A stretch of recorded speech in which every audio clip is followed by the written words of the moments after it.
How's it going, everybody? This is Chris, or C Huge, from Slappers Only. This here is a little bit of a commentary on the Belltower Gargoyles boss in Dark Souls. It's a tough couple of guys that gave me quite a few problems. I'm not gonna lie, this was not my first time through this. I died, and I died a lot, but maybe you can take a look at what I did here, get a few tips, learn what to do or what not to do. One of the things here you'll notice, these guys, if you're doing a backstab, you actually have a few frames of invincibility. You can backstab them, and it doesn't matter what's going on around you, you're not going to get hurt. I missed this one. That sucked. But backstabbing, especially as a thief class, which is what I started off here, it's important.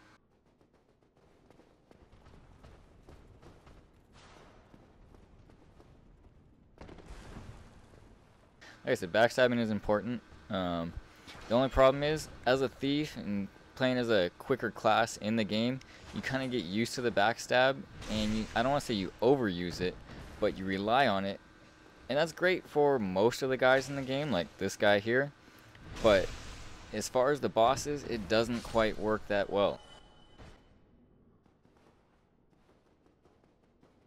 Switch to a spear because these guys are a pain. I could not figure this part out for the life of me to begin with, trying to do it with my little knife there, and just kept dying. It wasn't so much that I was dying, but I was taking so much damage that I was burning through flasks.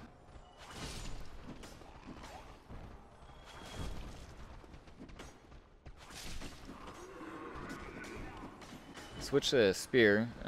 This one is actually a +1. I increased it a tiny little bit. And you see, I'm mostly doing the heavy thrust. Seems to have a little bit longer reach from my experience. Kills them in 2 hits versus 3 or 4 with just the regular. As you can see, I take a little bit of damage, but you burn through them. Hit multiple at a time. And again, this is a spear. If you had the strength, if you start off as a different class to wield something like a halberd, these guys are a piece of cake. But I didn't do that.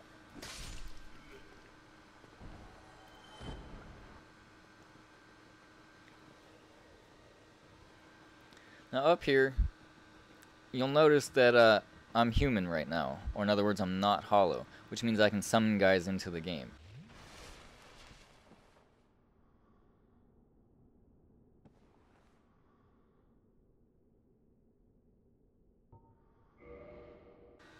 This guy here you'll have met earlier on. Now if you talk to him right before you run across the bridge into the dragon's fire, you can summon him here.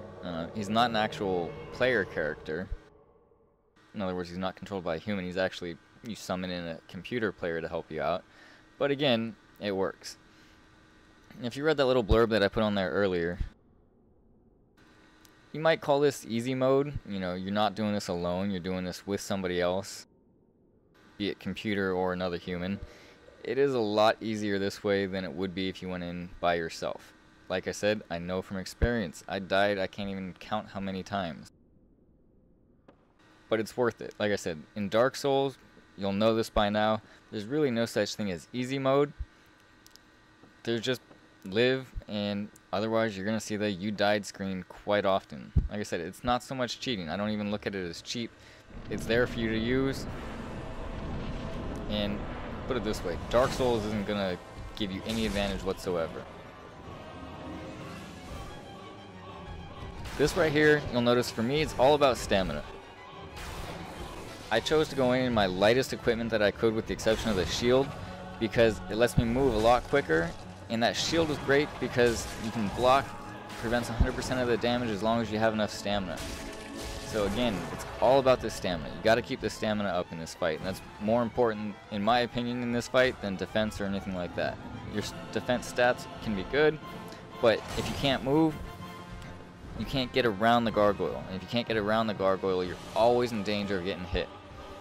Even if you're behind the gargoyle, you're in danger of getting hit. You can see he's got his tail with the axe on it, and in one of my earlier playthroughs, I was actually able to cut off his tail, and I now have the gargoyle axe. Was not able to do it here, which would have been nice because if you can do it, you can keep him from flying around. You can keep him grounded, and makes it much easier. but like I said, it was not able to do that here. Maybe it's cheap. I'm going to let him go over there, absorb some of the damage while I went and healed up real quick. As you can see, he's going after him. He's getting the flame breath. But then I'm going to come right back in. And we got him down. This actually went real quick here. Once you get the main gargoyle down to half life, a second one comes in.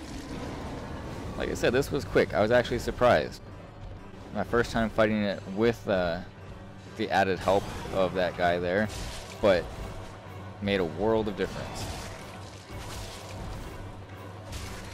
Unfortunately, if you're going to look right here, I don't even think I get to kill this guy.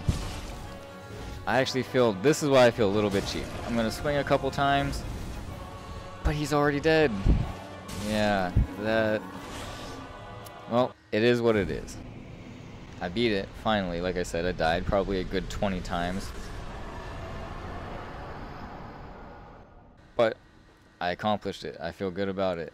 Like I said, you can learn from what I did. If you choose to go through that way and summon the guy like I did, know that it is much easier.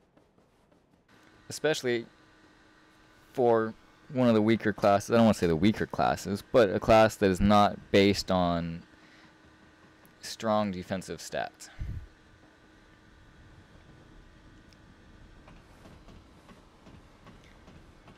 That's pretty much it. You come up here, you ring the bell, and you're going to move the story along that much closer to ringing the other bell.